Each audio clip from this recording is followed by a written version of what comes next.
Every time we get asked, what's a good starter gun? Everyone in the comments will say, oh, get a combat machine. Oh, the G&G Combat Machine. Oh, we should just get a combat machine. Is it still relevant in 2021? That's what we're here to find out today.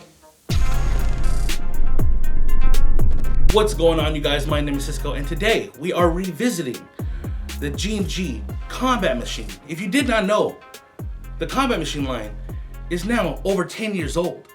And just like our previous Is It Relevant videos, we are going to be asking the most important question. Has the Combat Machine withstood the test of time? The hardest test, harder than the SATs, the MCAT, the GDE, or whatever the hell it is. Let's find out. For those of you that don't know about the Combat Machine, let me go over it really quick to see what they entail. First, you get a full polymer system. It has a standard version 2 gearbox and a standard motor. Now, depending on the model you get, it could be either front wired, if you have the classic M4A1 version with the clamshell handguard, or if you get the Raider with the rail system, it could be rear wired. Now, this particular model is the Raider S. S stands for short barrel. And this one's gonna be shooting CQB limits, but they do have it in a longer barrel, being the Raider L. That one's gonna be shooting a higher FPS for outdoors. Now, you can get the cheaper model of the L with the classic clamshell handguard, but it's front wired. Gross. Now, all the features that I listed off are now standard in most entry-level AEGs on the market. Nowadays, we ask if your gun is made of polymer or metal, but back in the day, it used to be, is it plastic or metal? Now, when G&G released the Combat Machine line, their polymer bodies were revolutionary because of how durable they are. Compared to plastic receiver guns that were really fragile, you'd accidentally drop it, your gun breaks into a million pieces, and it ruins your day and you're super pissed off. The G&G polymer receiver is so strong that there are hundreds, if not thousands, of torture test videos out there that attest to that. Now, if you ever get your hands on one of these guns, you can feel how solid they are. It's just shy of a metal receiver. I would say it's even better than some of those cheap pot metal receivers that you get that crack very easily. Crytac.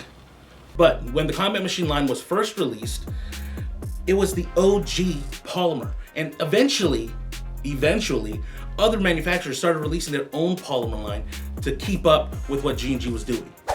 Another feature that G&G decided to offer was the gun being rear-wired out of the box. If you go far enough back, AEGs from entry level all the way to high end for M4s predominantly used to be front wired. And the way you would mount a battery or install a battery would be into the clamshell handguard or a PEC box that wasn't a PEC box, it was this freaking big. Or if you're really old school, a magazine pouch. G&G changed the game. They started to rewire their guns out of the box, and this crane stock that we take for granted nowadays was the hot commodity because you'd be able to install the battery in the gun and not have an exposed wire for you to snag on a bush. Again, game changing.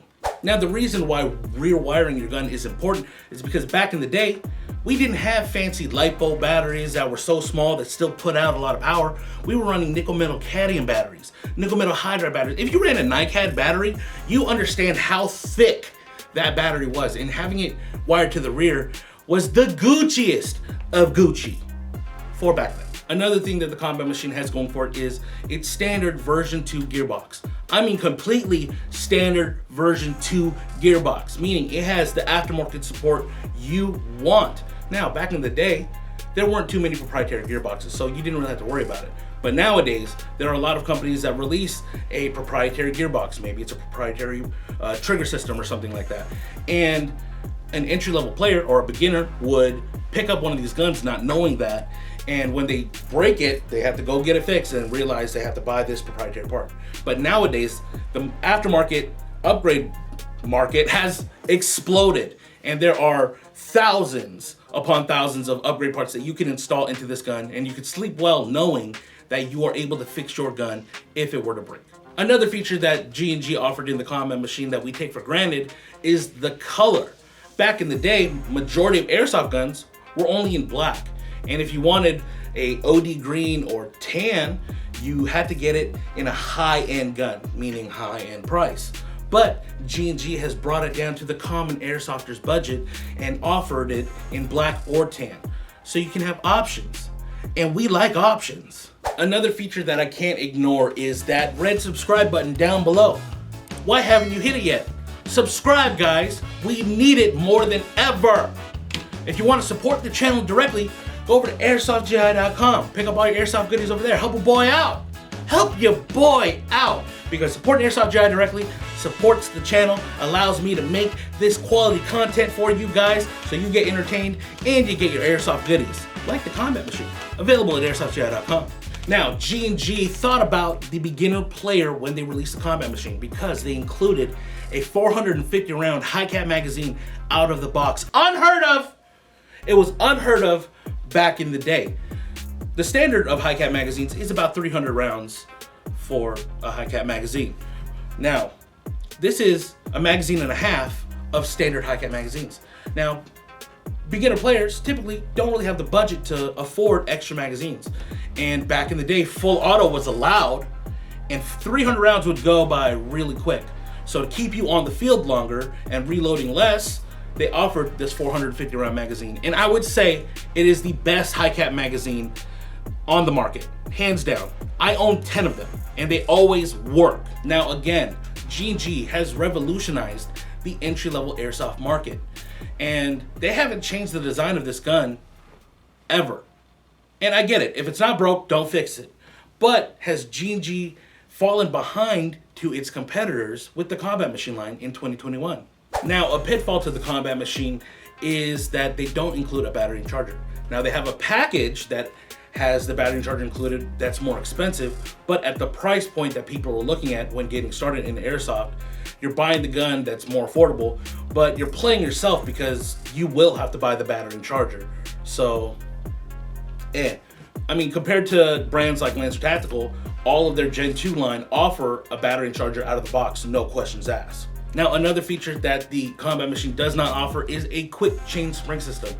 Now, majority of manufacturers nowadays, from entry level to high end, offer a quick chain spring system for their M4 variant, but not this boy. When this boy came out, quick change wasn't a standard thing. You can only get something like a quick chain spring system with the highest of tier airsoft guns, like the ICS split gearbox, which wasn't quick change, but it was easier, and the Sistema PTW, which was so damn expensive. And this is important because if your gun out of the box doesn't pass chrono, you have to pay a tech to take it apart and buy a spring and then do this whole, thing to get it to the FPS limit, or you're daring enough to do it yourself and break the gun and take it to a tech anyways. But with the quick change spring system, you're able to swap out the spring yourself. Read the manual when you do it so you don't break the gun. But it was much easier, especially if you want to go indoors or outdoors where the FPS limits are different. It was easily done so, but not with this gun. The last thing that is outdated in the Combat Machine line is the inner barrel and hop-up unit. Now, it uses a aluminum standard bore inner barrel and a dial style hop-up unit, which gets the job done. However, companies like Lancer Tactical, Apex, Classic Army, they offer a 6.03 inner barrel and a rotary style hop-up unit out of the box, versus back in the day, it used to be an upgrade part that you need to install yourself. And these companies are offering these parts out of the box around the same price point and are out shooting the Combat Machine. So what does that mean for the Combat Machine? Well, because all these other competitors are offering better accuracy around the same price point, you would need to buy an upgraded inner barrel and install it yourself, spending more money for relatively the same accuracy that other competitors offer out of the box. Hey, what's going on, guys? It's Boaz out here at the test range with the G&G CM16 Raider S. Now, this is a very nostalgic piece for me because I've actually owned one of this as my first real airsoft gun. Actually, I've had the Raider, that's the long one, the L, but I do like myself, the shorty rifles. And man, this is so nostalgic, just winding this 450 round high cap. I got a nice glove on here because one thing to know, the rail system is a little spiky, so if you have sensitive hands, it's nice. And also, getting shot in the hand sucks. Buy gloves.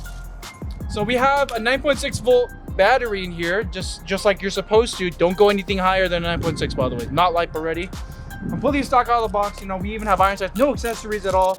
And we're just gonna give it some test shots over here. All right, it is pretty windy. Compensating. Why does it have to be so windy? All right, but anyway, 0.25 gram BBs in here. We have the hop up adjusted. Again, super windy right now. It's always when we just start rolling. It's just so windy. But target probably roughly 120 feet away. This is probably the distance that you would expect to see, you know, engage out in, you know, like an open field environment. And with that dial hop up unit, it is doing the job. I mean, the BBs are getting out there, but I just think it's just because of the standard bore inner barrel. The accuracy is just not, you know, what we're used to nowadays with the current releases of airsoft guns. But rest assured, the BBs are getting out there. Kevin, show them, show them, show them.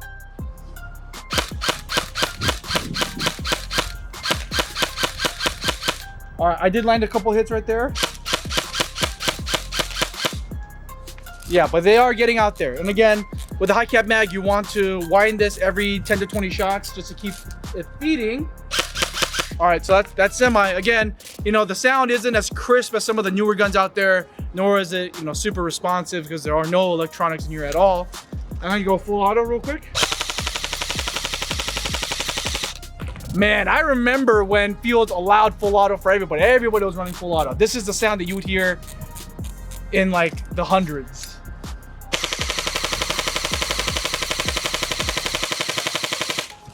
Woo! Yeah, and again, G&G, they make probably one of the best high caps out in the market. Like, it's just feeding flawlessly. You don't see that on a lot of, you know, stock high caps out there. Yeah, so rate of fire, you know, it's aight. You know, it's definitely what you would recommend, you know, for a starter gun. But man, I just love how light and how solid this thing is. Just no shake, no wobble. You definitely feel the quality, you know, in the body. But other than that, I mean, performance going all the way out to 125 feet or so, even with 0.25 gram BBs, even a little bit of wind will affect its accuracy. So definitely need a tight bore inner barrel, need a rotary hop up unit, and you're good.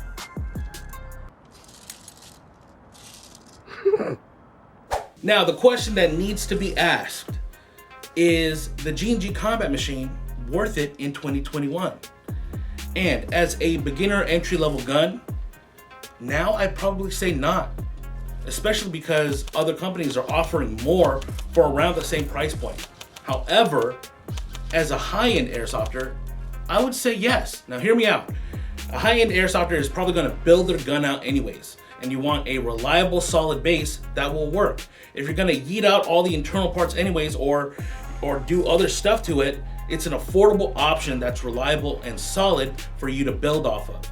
Now, if you're a speed softer, which the combat machines are really popular in the speed soft industry because it's lightweight, it's durable, and you can throw in whatever you want. Normally, you're gonna take the gun, put a Polar Star in it, which makes it even lighter because light is speed, or you could throw in a pre-built DSG gearbox and build it however you want. This is definitely an option that you would want to consider. Now, this isn't me saying that you shouldn't buy a combat machine. If you like the combat machine and what it does and has to offer, by all means, go for it. It's still a solid platform and it has the history to prove it.